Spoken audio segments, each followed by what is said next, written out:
So I'm going to go into a video talking about the chakras, and this one's going to be a general understanding of the chakras, but I'm going to make an individual video on each one of them so that you guys can get a little bit of a better grip onto it. And the way that I've come to understand them has been in multiple different facets. So I've been learning how to use them in a way to be able to learn about myself and to be able to learn also about other people. So I'll go into that a little bit.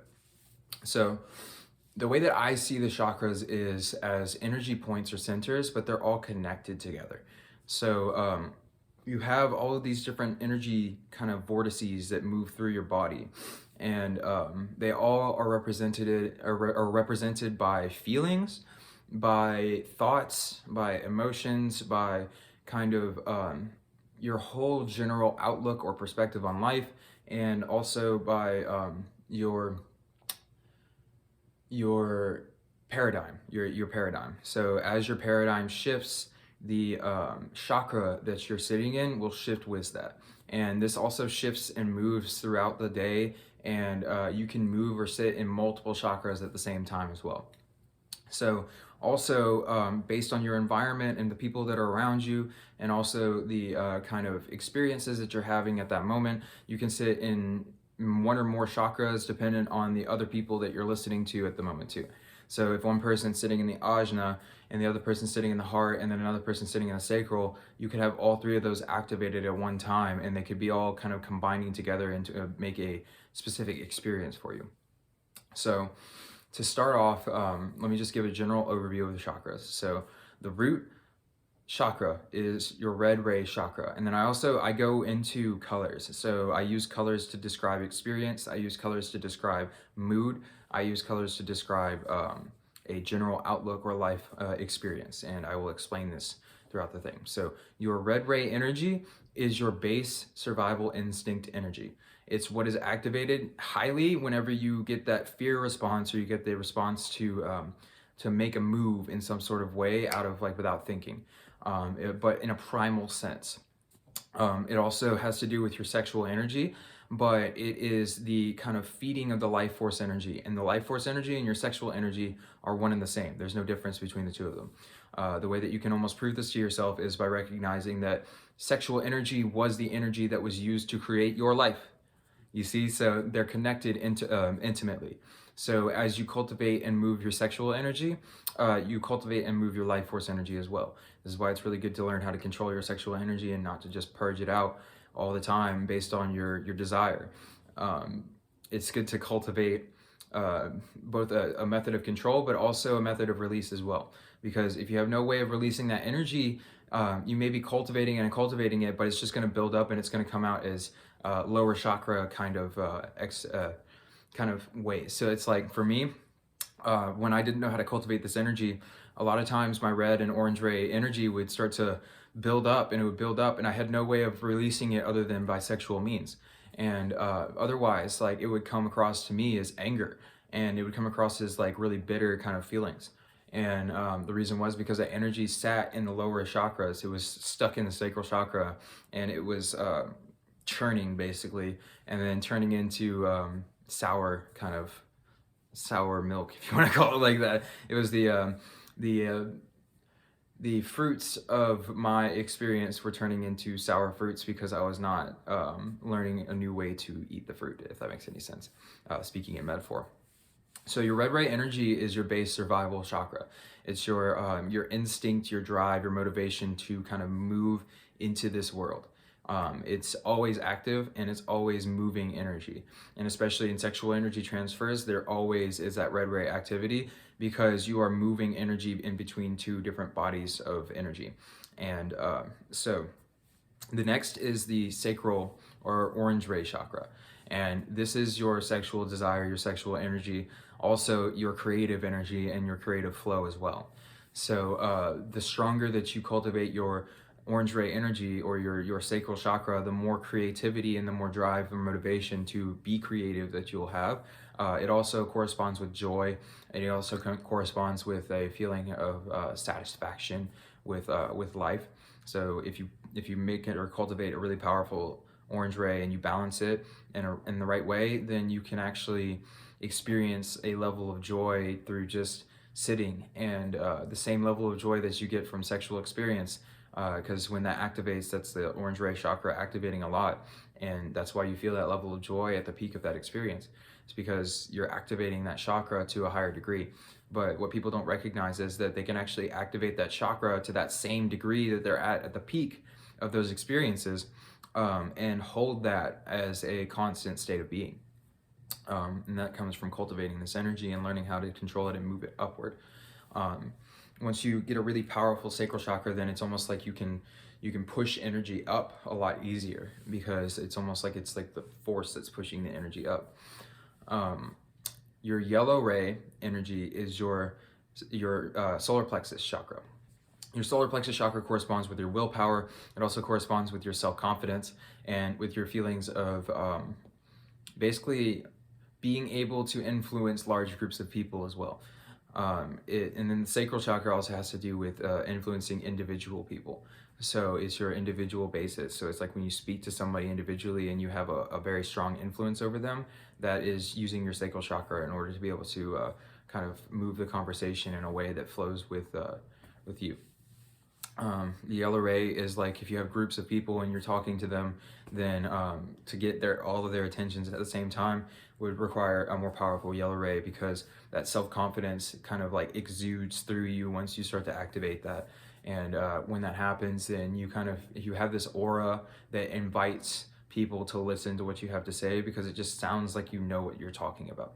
And people are drawn to listening to that because they can feel the vibrations and they can feel the lifting of their confidence and their drive and their motivation. And they're just, it basically, as you move up the chakras as well, like if you're in the yellow ray, which is here, so you have the sacral, which is down in this area. You have the yellow ray, which is right here. If you're in the yellow ray, then that means that your sacral, your root, and your yellow ray are activated all at the same time, because that energy has to flow upward.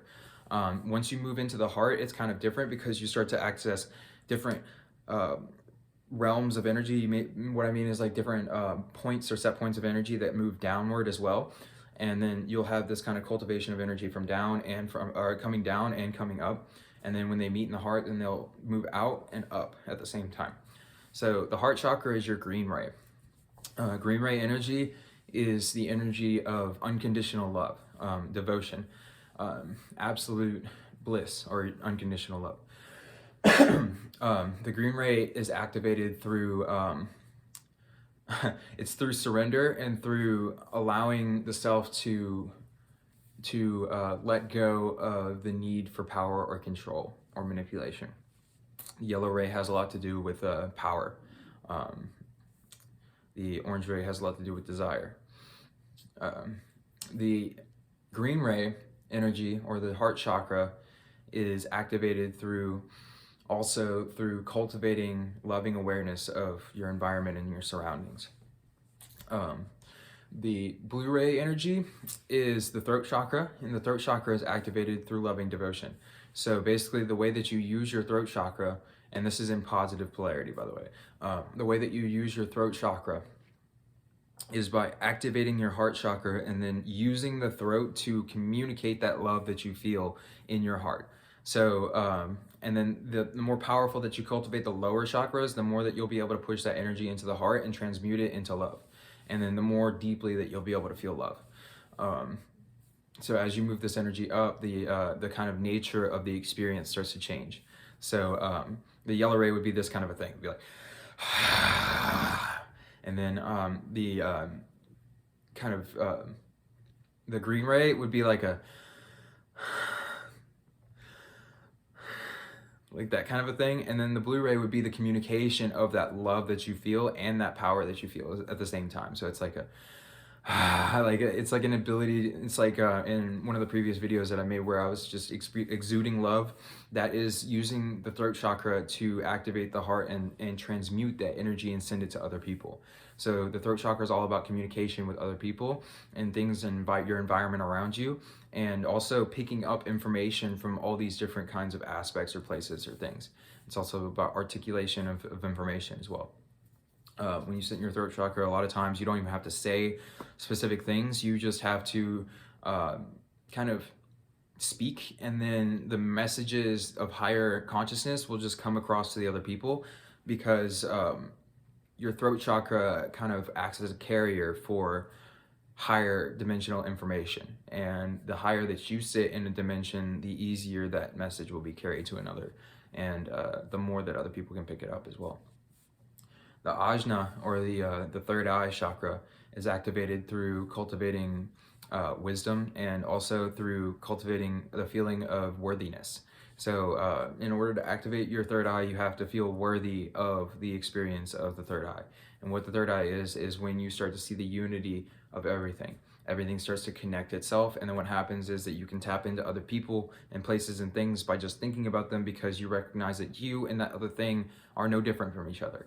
And when you see that, then it means that you and that other person that you're trying to get the information from, you recognize that your minds are intimately linked together. So then you just kind of like understand their perspective from their perspective, and that means that all of their experiences that they've had, you kind of just understand those as well, and all of the kind of the understandings and the realizations and all that kind of stuff that they've experienced, you just get those as well, because you and that other person are then connected on a mind level and on a heart level and on a higher dimensional level. So what happens is that your minds meld together, and then you just download the information that other person has to offer.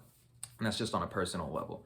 Also, it has to do with kind of like astral projection and all that kind of other stuff. But like what it is just recognizing that your consciousness is this big web. So it's like your consciousness is literally everything in your experience.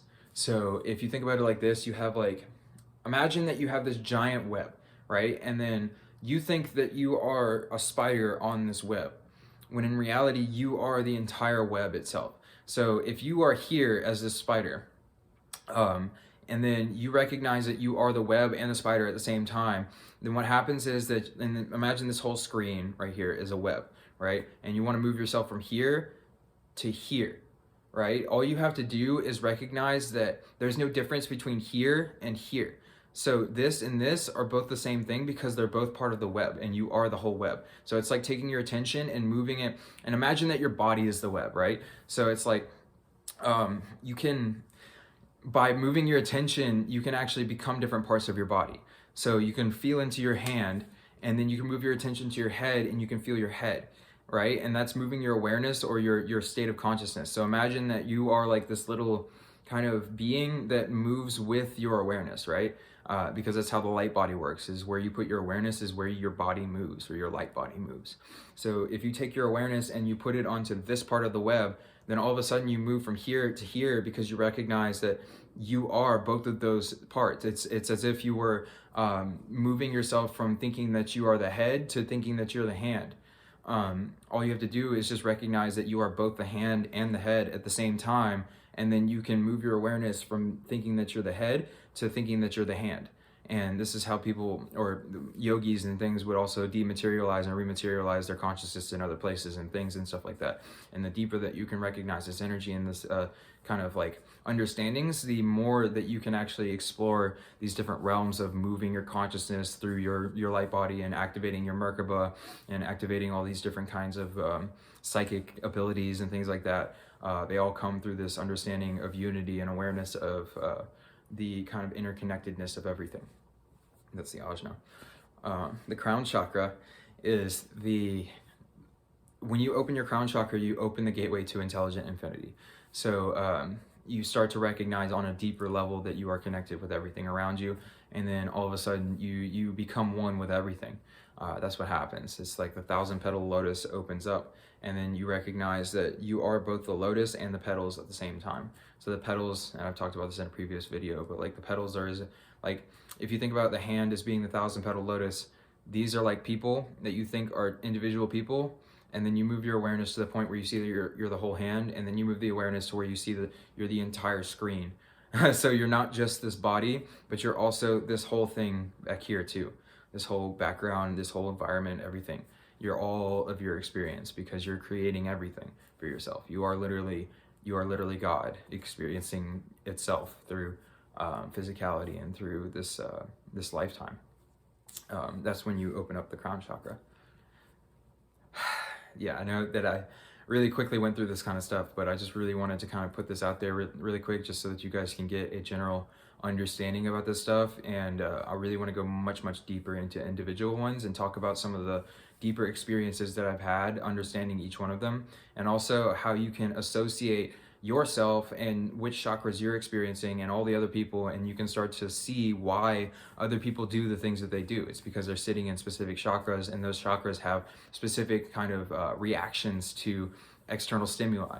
And then once you see that, then you can kind of like you can develop a compassion for other people, because you recognize that they have no choice in being stuck in this chakra, and it's their decision. It is their decision, but at the same time, they're subject to the desires and realms inside of that same chakra.